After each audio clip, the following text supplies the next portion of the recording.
The hall was built from black stone that never lost its shine, no matter how many feet walked across it. Tall pillars rose into a ceiling painted with the history of the Cathy Dominion, 1,000 years of conquest told in gold and red. At the center of the hall stood a circle of nobles, each one dressed in armor meant for show rather than war, their long ears twitching with quiet judgment.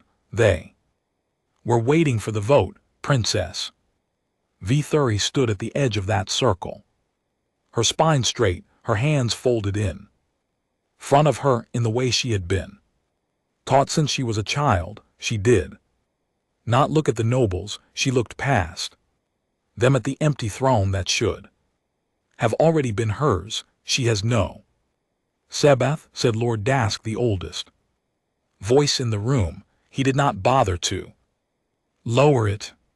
How can a ruler lead an army she cannot feel? How can she sense a blade before it falls, or read the feet in an enemy's chest? She is blind where every one of us can see. A murmur ran through the gathered nobles, soft agreement dressed up as concern. Sebath was the gift every Korathi noble was supposed to be born with, a quiet sense that let them feel danger before it arrived, red intent in a stranger's eyes, and command soldiers with nothing more than a look. It had shaped their entire civilization for 1,000 years. Without it, a noble was seen as nothing more than an ordinary person wearing a crown they did not deserve. V30 had been born without it. No one knew why. The healers had checked her 100 times as a child, and every time the answer was the same: empty, silent, broken in the eyes of her own people. She is still the rightful heir, said a smaller voice, one of the few who still spoke for her. Bloodline does not chain because of a missing gift. Bloodline is not enough, Lord Jas answered. A ruler without Sebath is a danger to every soldier she commands. I move that her claim be set aside in favor of a worthier line. The vote came quickly. After that, hands rose, far too many of them. Valier felt the weight of the room pressing down on her, but she did not let her face show it. She had learned long ago that nobles loved nothing more than watching someone break. She would not give them that. In a quiet corner of the hall, away from the circle of nobles, stood a small group of visitors who did not belong to this world. They wore plain clothes, simple by Cathy standards, with no armor and no jewels. They were humans, part of a small trade mission sent from a planet most of the Dominion still considered primitive. Among them stood a man named Ethan Cow, who had been sent to observe the court and report back on whether the Korathi were worth doing business with. Ethan had been quiet the entire ceremony, watching the way the nobles spoke, the way they postured, the way they used long words to hide simple cruelty. He had seen this kind of thing before, just on a smaller scale, in boardrooms and courts back on Earth. People who had power loved finding reasons to take it from someone who had less. He watched Valerie stand alone in the middle of the circle while men far older and far less capable decided her future for her. He noticed the way her hand stayed perfectly still, even as the room turned against her. Most people, human or alien, would have shown some sign of fear. She showed none. They are stripping her title, whispered Marin, the junior officer standing beside him. Just like that, no trial, no real defense. They are calling it tradition. It is not tradition, Ethan said quietly. It is convenience. It is easier to throw someone away than to ask if the rule you are using to judge them even makes sense. Marin glanced at him. surprised by the edge in his voice, but said nothing more. The vote finished. Lord Jas smiled, the kind of smile that came from people who enjoyed winning more than they cared about being right. It is decided. The claim of Ithari Thalers is set aside pending review of a worthier successor. A few nobles clapped politely, the way people clap when they know they are supposed to, not because they feel anything. V. Thury did not move. She simply turned with the same straight back and folded hands and walked toward the doors at the far end of the hall. No one stopped her. No one tried to comfort her either. The nobles had already moved on, whispering among themselves about who might take her place. Ethan watched her walk past the circle of those who had just thrown her away, and something about it struck him harder than he expected. It wasn't pity, it was recognition. He had read the files on her before the mission began, the quiet record of decisions she had made over the years, small things that never made it into formal histories but had clearly kept parts of her world running. Trade agreements settled without bloodshed, border disputes ended through patience instead of war. None of it counted for anything in a court that measured worth by a sense she had never been given. As she passed close to where the human delegation stood, her eyes flicked toward them for just a moment. There was no plea in her expression, no request for help, just a brief, sharp curiosity, the look of someone cataloging every detail of a room, even one that had just humiliated her. Their eyes met for less than a second. Then she was gone through the tall doors and out into the corridor beyond.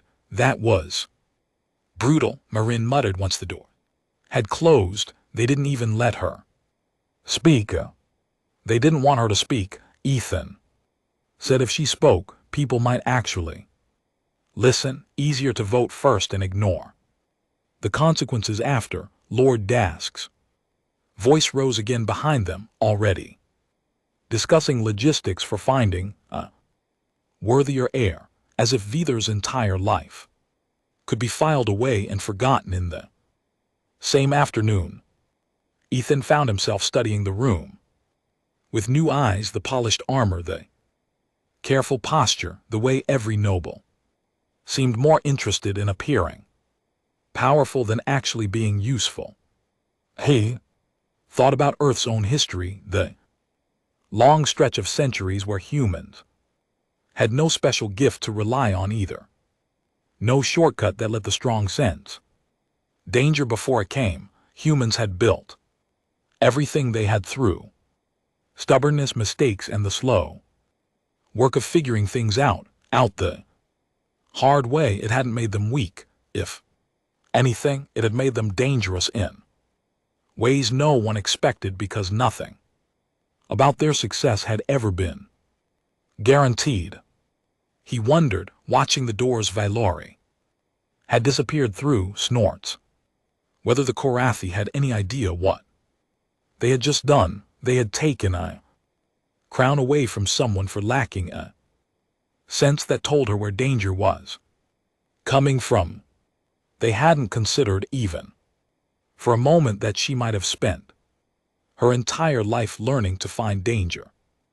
Without it, that evening back in the modest quarters given to the human delegation, Ethan sat alone going over the formal records of the court's decision. The wording was clean, careful, official. Nowhere in it did it mention the years Velier had spent quietly solving problems no one gave her credit for. Nowhere did it mention that the council had handed her crown to men who had never once needed to think past the comfort of their own gift. He set the records aside and looked toward the window where the lights of the Korathi capital stretched out into the dark.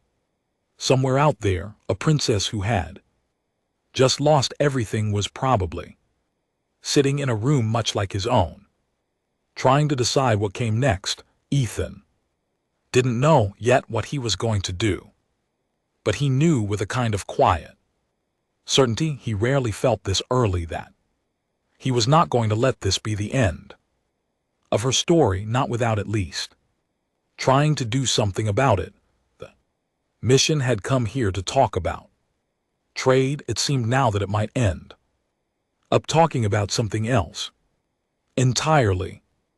By Korathi law, no decision of the court was ever truly final. There was an old tradition rarely used called the challenge of worth. Any claimant who lost their title could be restored if someone of standing came forward to vouch for them and back that vouching with something real, a wager, resources, status, a blood debt. If the claimant's family had nothing else to offer, it was meant to be a last chance, a way to stop a court from making a mistake out of pride. In 1,000 years, almost no one had ever used it.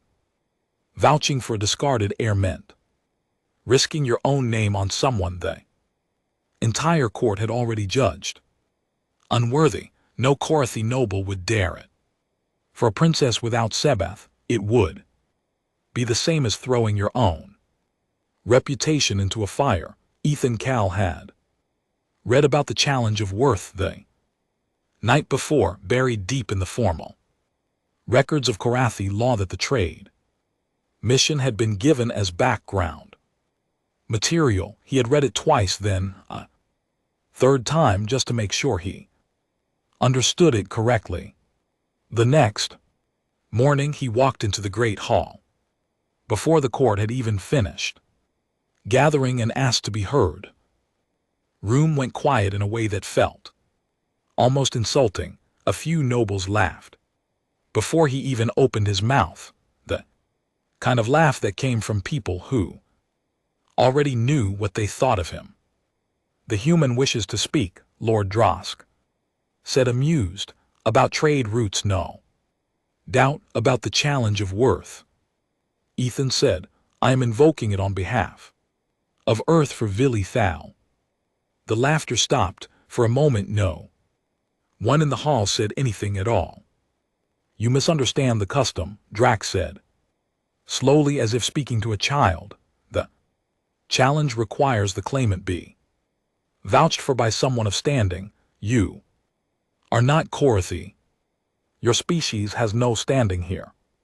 Then there's nothing for me to lose, Ethan said, which means there's nothing stopping me from doing it. A ripple of whispers moved through the nobles. It was true in a strange way. The challenge demanded a wager that mattered, something the person making it would be sorry to lose. Earth had no standing in Korathi society, no titles, no land, nothing the court considered valuable enough to take seriously. To the nobles, this wasn't a real challenge at all. It was a joke, a primitive species pretending to understand a tradition far older than their entire civilization.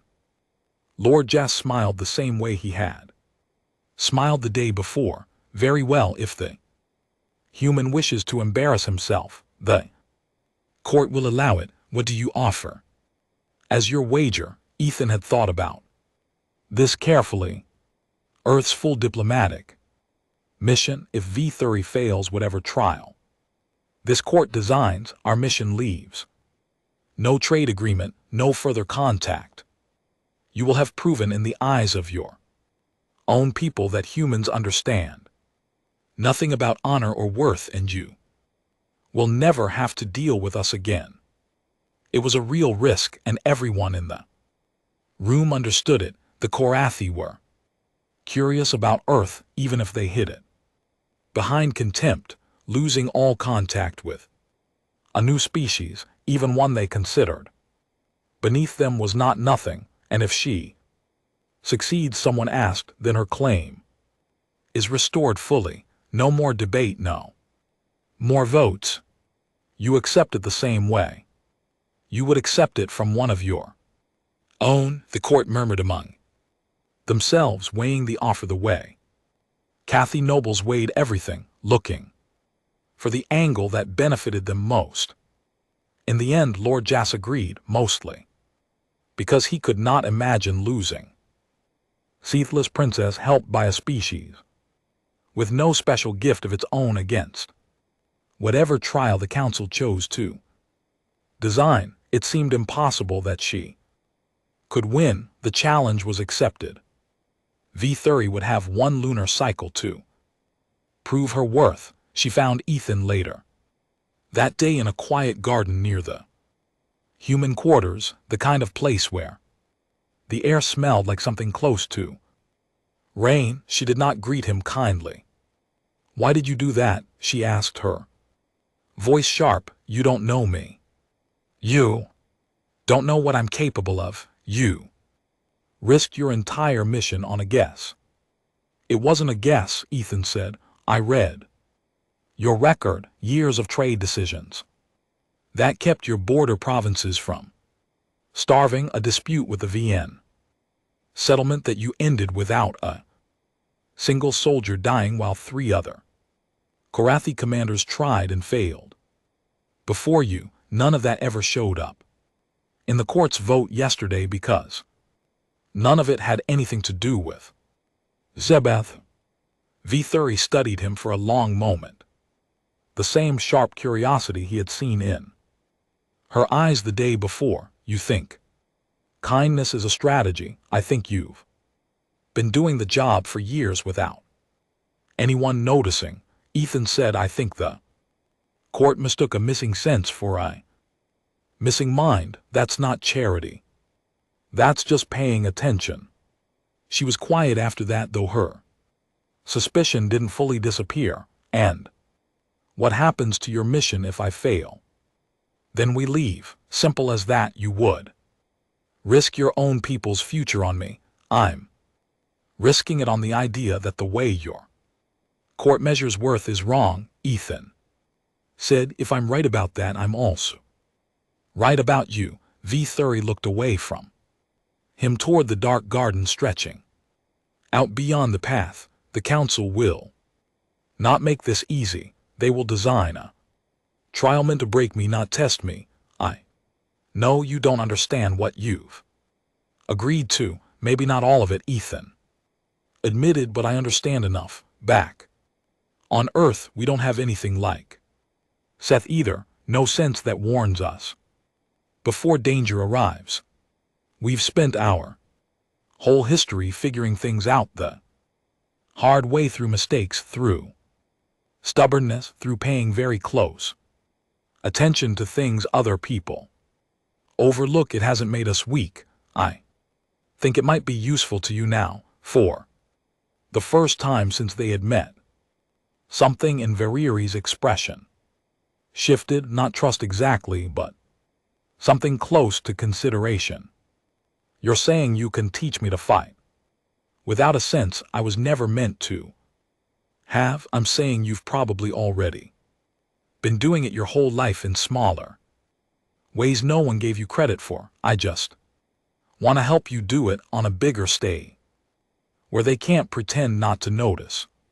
She did not answer right away. Instead, she walked a slow circle around the small garden, her hands once again folded the way they had been in the hall, the posture of someone trained since childhood to look composed no matter what storm was happening underneath. The council will choose something violent, she said finally. A border conflict, most likely. They'll put me in command of a force they expect to lose against an enemy they expect to win easily. They will want my failure to be public and undeniable. Then we make sure it isn't. She turned back to him, studying his face the way she had studied the hall full of nobles the day before, cataloging every small detail. Why does this matter to you? Truly not the speech about trade, missions, and reputations. Why does my survival matter to a human who has known me for 2 days? Ethan Consider the question carefully before answering, because I watched a room full of powerful people decide your entire life was over based on a single trait you never had any control over. I've seen that happen to people back home, too, just on a smaller scale. It always made me angry. I suppose I'm tired of watching it happen and doing nothing. V30 held his gaze a moment longer, then gave the smallest nod, the kind of gesture that wasn't quite trust but wasn't refusal either. Then we have one lunar cycle, she said, to prove 1,000 years of tradition wrong. That sounds about right, Ethan said. Above them, the strange twin moons of the Korathi home world had already begun to rise, pale lights spilling over the garden, over the quiet path, over two very different people who had just agreed to risk everything on the same impossible idea. Neither of them knew yet exactly how the council would try to destroy her chances, but somewhere in the palace, behind closed doors, the planning had already begun. The council took 3 days to decide on the trial, and when the announcement finally came, it was exactly as cruel as Veery had predicted. There was a contested stretch of border land near the Vin settlement, a place where 2 minor houses had been arguing over mining rights for years. A small, controlled skirmish had been arranged there, the kind of conflict the Korathi considered too minor for a real war, but serious enough to test a commander's skill. V30 would lead a modest force against House Thne, a rival family with a long history of producing strong, sea-thifted commanders. Their current war leader, a man named Corvden, had never lost a single skirmish in his life. It was by any honest measure a trap. The council had chosen an opponent who could read the battlefield the way other people read a book, while placing Valori in command of soldiers who had spent years assuming their princess would never need to prove herself in battle at all. They want this to be quick, Valori said, studying the map spread across the table in the small planning room. The humans had been given, Korv will expect a straightforward fight. Position troops, since the weak point, strike it before we can react. Then we don't give him a straightforward fight, Ethan said. Over the following days, the two of them worked through the maps again and again, joined sometimes by Marin and a few other members of the human delegation who had military backgrounds back on Earth. Ethan explained ideas that sounded strange to Korathi ears at first. Feints, decoys, staggered formations, soldiers moving in patterns meant to confuse rather than overpower. None of it relied on sensing danger before it arrived. All of it relied on making the enemy believe one thing was happening while something else happened.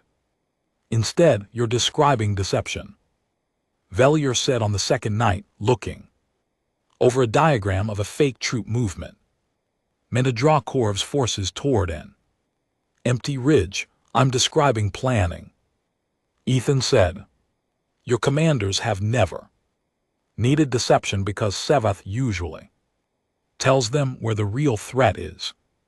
Korv has probably never fought anyone who could hide their intentions from him. That makes him predictable, even though he doesn't realize it. V30 studied the diagram a long moment, then began rearranging pieces of it herself, adjusting timing, suggesting smaller changes that made the plan sharper. She picked up the ideas faster than Ethan expected, not because the concepts were difficult, but because she had clearly spent years thinking around problems without ever having a shortcut to rely on. The lack of Sebeth, which the court treated as a flaw, had quietly forced her to develop a different kind of mind.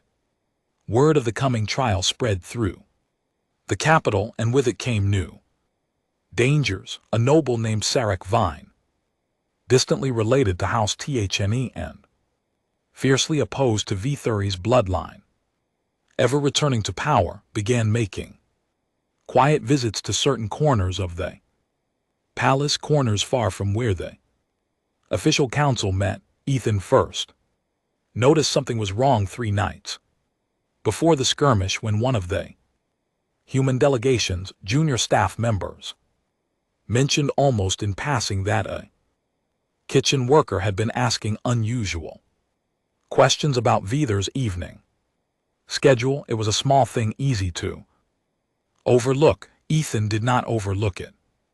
Someone is watching her movements, he told Marin that night. Probably more than one person.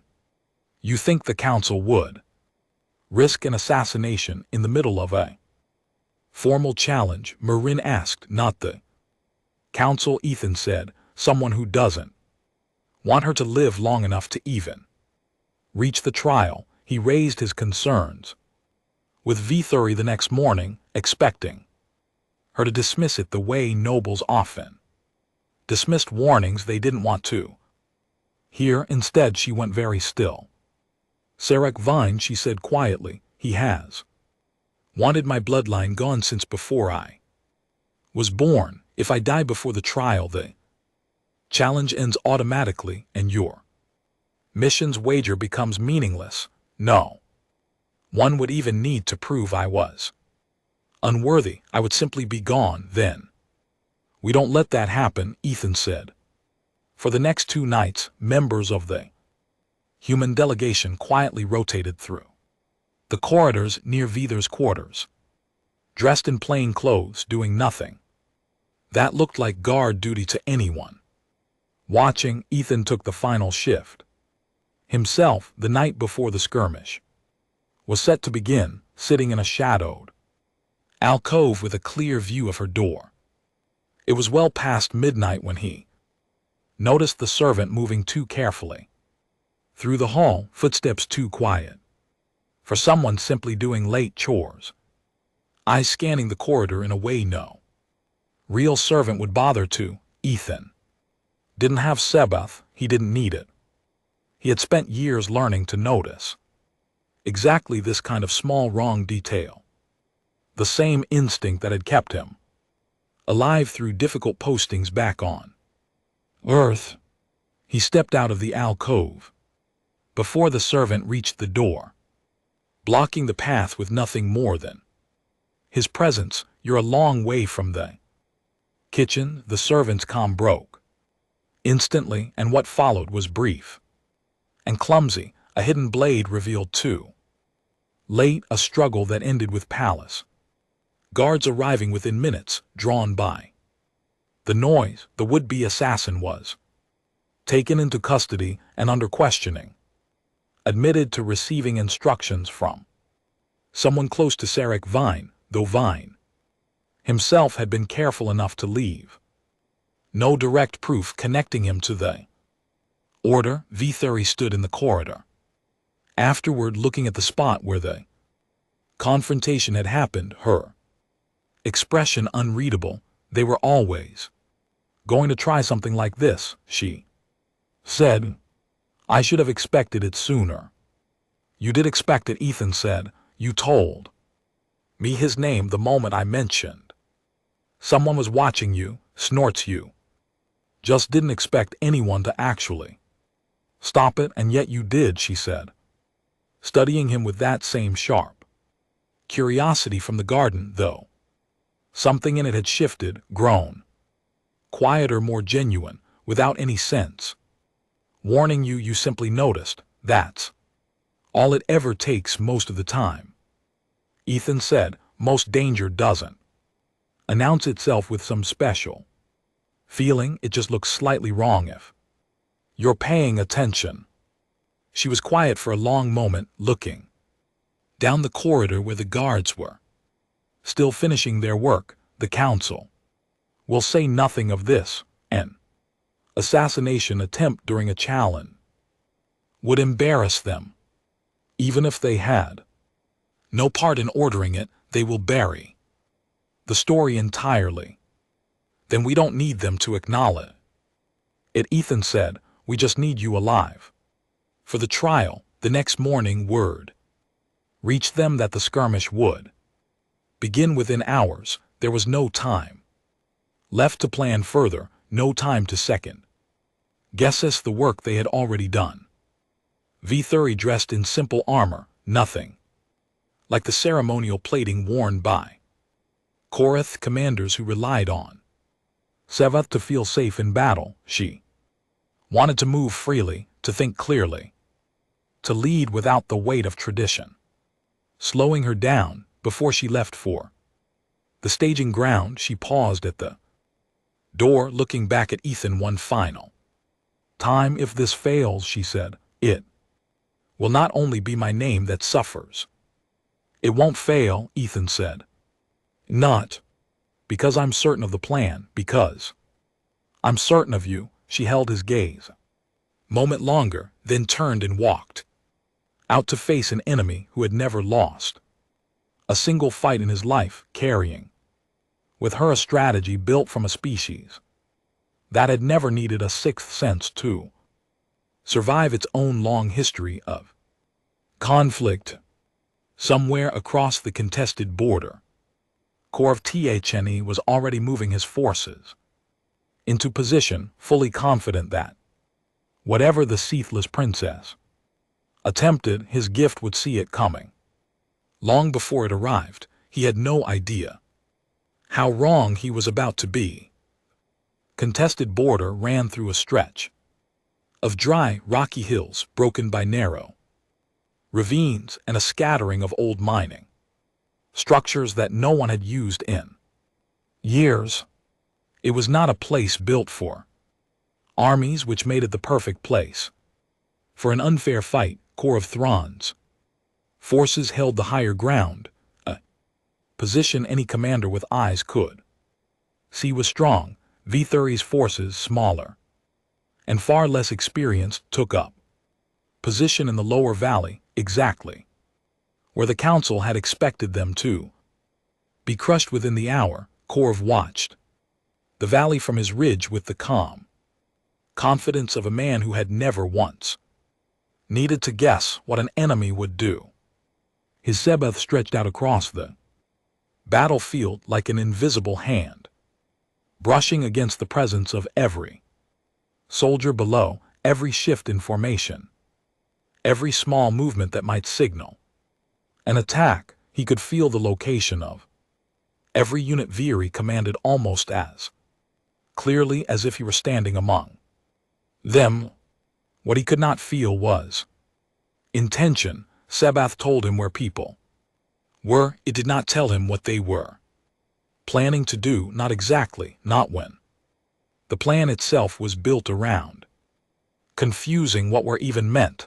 The skirmish began with what looked from the ridge like a clumsy advance. A small Korathi unit moved up the left side of the valley, slow and exposed, the kind of mistake an inexperienced commander might make under pressure. Korv felt their presence clearly, felt the obvious vulnerability of the formation, and gave the order to meet them directly. Confident in an easy first victory, it was a decoy. The real movement happened on the right side of the valley, hidden behind a ridge of rock that blocked direct line of sight, where a second larger unit advanced through a narrow ravine that Korv Seth registered only as a vague presence, easy to dismiss as nothing more than scattered scouts. By the time his forces realized the left side advance had been a feint, the larger Korathi unit on the right had already moved into position behind his flank. Korv felt something shift, a sense of unease creeping in where confidence had been only moments before. His gift told him soldiers were now behind his line, but it could not tell him how they had gotten there without him sensing the movement sooner, and that confusion, small as it was, cost him precious time.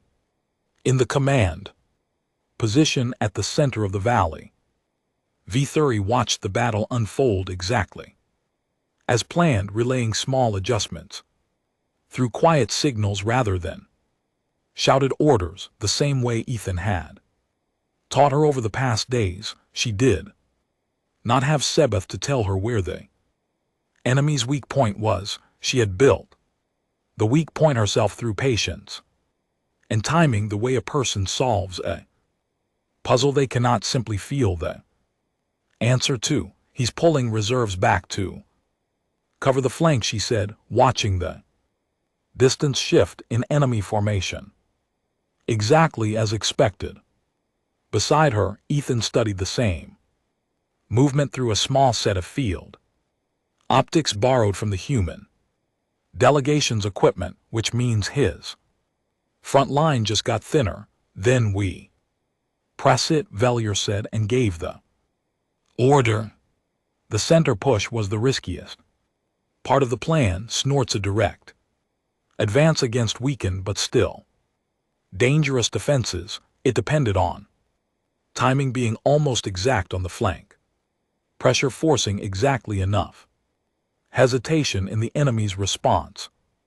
There was no margin built in for Seth to smooth over mistakes. If the timing was wrong, the center force would be exposed. With nothing to protect it, Korv felt the new pressure building against his front line, and for the first time in his career found himself uncertain which threat to answer first. His gift, which had always given him clarity and chaos, was now delivering too much information at once. Fragments of presence scattered across a battlefield shaped by an enemy who understood that Seth worked best against simple, honest movement and worked far worse against deliberate confusion. He made his choice, committing reserves to the center, the larger and more obvious threat. It was by every instinct. His gift gave him the correct decision. It was also exactly what V-30 had hoped he would do. The moment his reserves shifted toward the center, the flanking force that had quietly moved behind his line struck the now undefended rear position, the mining structures near the ridge where his supply lines and communication relay had been stationed. It was not a position Korv had ever considered vulnerable, because no enemy commander in Korathi history had ever managed to approach it without his Sebeth sensing the threat clearly enough to react in time. Within minutes, his command structure fractured. Orders stopped reaching units cleanly. Soldiers who had relied on a commander's confident direction for their entire service suddenly found themselves making decisions without it, and many of them trained only to follow a Sethifted leader, hesitated at exactly the wrong moment. Korv felt the battlefield slipping away from him, not because his gift had failed exactly, but because the entire fight had been built around assumptions his gift had never needed to question before. He turned his forces to retake the rear position, but the ground there favored defense, narrow paths between old structures that slowed any large advance to a crawl. In the valley below, V-30 watched the enemies confusion spread, calm in a way that surprised even herself. There was no triumphant feeling rushing through her, no sense of victory delivered by some gift telling her the fight was won. There was only the quiet satisfaction of watching a plan built piece by piece through long nights of work unfold exactly as intended. His reserves are stretched too thin to hold both positions, she said. Then we don't let him hold either one, Ethan said.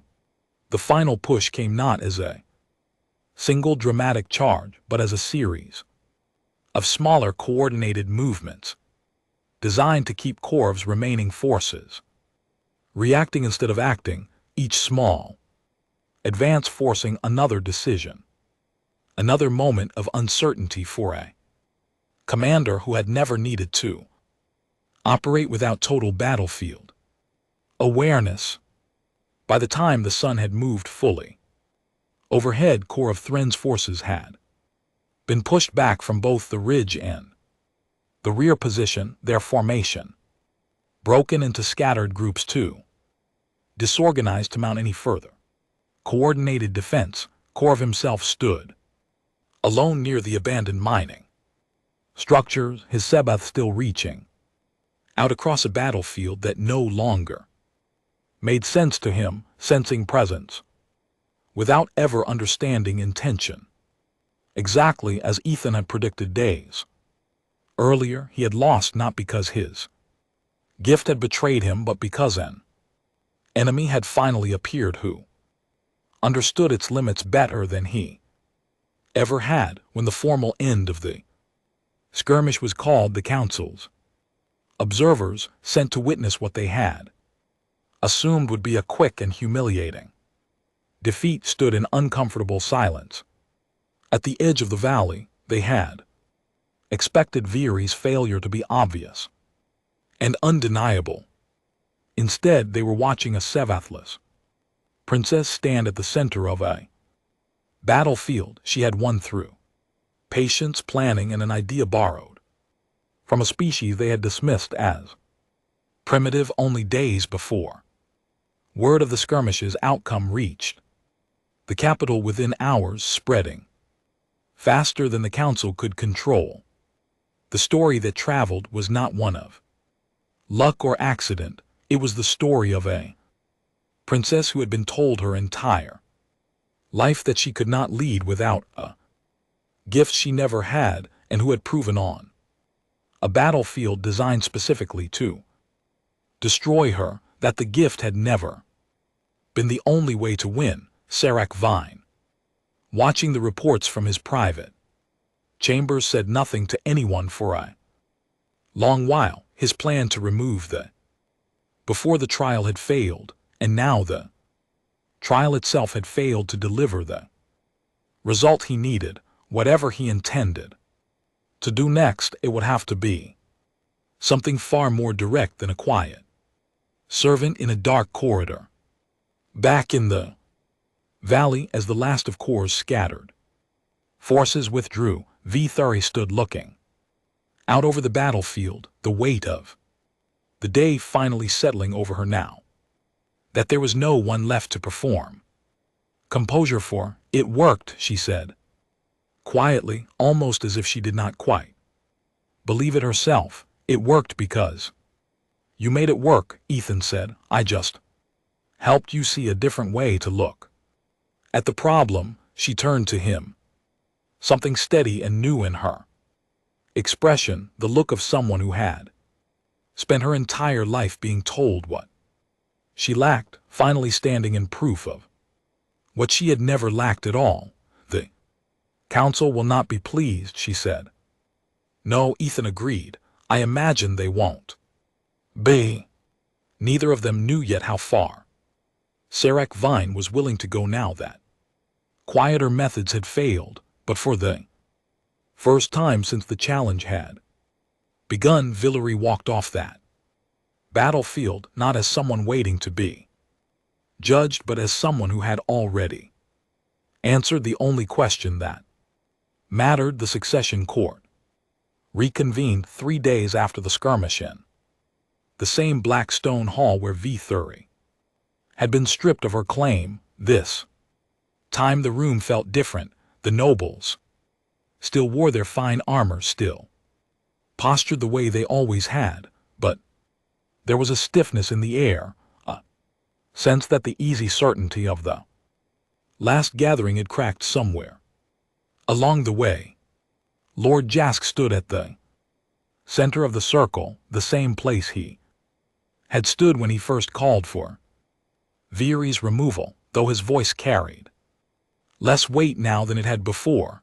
The trial has concluded, he said, choosing his words with visible care. By the terms of the challenge, the court is bound to honor its outcome, then honor it. Veery said. She stood where she had stood days before, spine straight, hands folded, though now there was no uncertainty hanging over her. The court had tried to design her failure, and instead had watched her prove something no vote could undo. Drax's jaw tightened, but the law was the law, even for men who hated the result of it.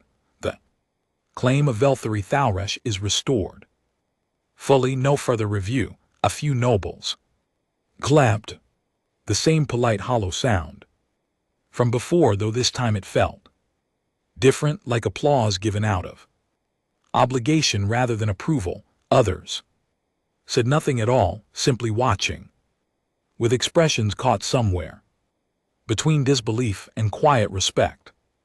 Velthari did not let the moment linger longer than it needed to. There was still business left unfinished. The matter of Sarek Vine, whose name had come up more than once during the questioning of the captured assassin. Evidence against him remained thin, carefully covered, the kind of thing a guilty man built when he expected never to be caught. But thin evidence was still evidence, and Korathi law allowed for formal accusation even without absolute proof, provided the accuser was willing to stand behind the claim publicly. There is one more matter, Valori said, turning to address the council directly. An attempt was made on my life 3 nights before the trial. The Dominion's own investigators traced instructions back to a servant in House Vine's employ. Murmurs spread through the hall. Sarek Vine, standing near the back of the gathered nobles, kept his expression carefully blank, though his eyes flicked briefly toward the exit, as if calculating how quickly he might leave. If things turned against him, I do not ask for execution, Veery continued. I ask for exile from the capital and the stripping of House Vine's seat on this council, as is proper under our law for nobles found guilty of conspiring against a sitting claimant. It was, Ethan thought, watching from the edge of the hall, a far more measured response than the court probably deserved. Velthari could have demanded harsher punishment, and likely received it, given the mood in the room. Instead, she had chosen something that punished the offense without becoming the same kind of cruelty that had nearly destroyed her. Days earlier, the council debated briefly, but with the trial's outcome still fresh and impossible to argue against, and with enough quiet pressure now turning against Vine's allies, the vote went against him. House Vine's seat was stripped, and Sarek himself was given 3 days to leave the capital permanently. He left the hall without another word, his earlier confidence gone, replaced by the same kind of silence Valori had once been forced to wear during her own dismissal. When the formal proceedings ended, Veery remained standing at the center of the circle, a moment longer than necessary, looking around at the same nobles who had once dismissed her so easily. None of them met her eyes for very long. Word of the trial's outcome did clear his throat, not stay contained to the palace. Within days it had spread across the wider dominion, carried through trade channels and diplomatic reports, reaching worlds that had never paid much attention to a minor succession dispute before. The story that traveled was simple enough for anyone to understand. A princess without the gift every noble was supposed to have had defeated an enemy who possessed it fully, with help from a species the Dominion had always dismissed as primitive. For the human delegation, the shift was immediate and unmistakable. Where they had once been treated as a curiosity barely worth serious negotiation, Korathi officials now requested meetings with a respect that had not existed 2 weeks earlier. Trade discussions that had stalled for months suddenly moved forward. Other minor houses, eager to align themselves with whatever had just happened, began reaching out to the humans directly, asking questions about Earth's history, its wars, its long record of solving problems without any special gift to guide it. They're curious now, Marin said, looking over a stack of new diplomatic requests one evening. Actually curious, not just polite. Curiosity is a start, Ethan said. It's more than we had a week ago. V. Thury found him later that night in the same quiet garden where they had first spoken honestly with each other, the twin moons casting their pale light over the path. Exactly as they had before. She looked different now, not changed in any obvious way, but lighter somehow, as if a weight she had carried her entire life had finally been set down. The council will not forget this quickly, she said, standing beside him. Some of them will spend years trying to find a way to undo it quietly. Let them try, Ethan said. You already proved the only thing that mattered. Whatever they do next, they can't undo that. She was quiet for a moment, looking out at the dark garden the same way she had the first night they spoke.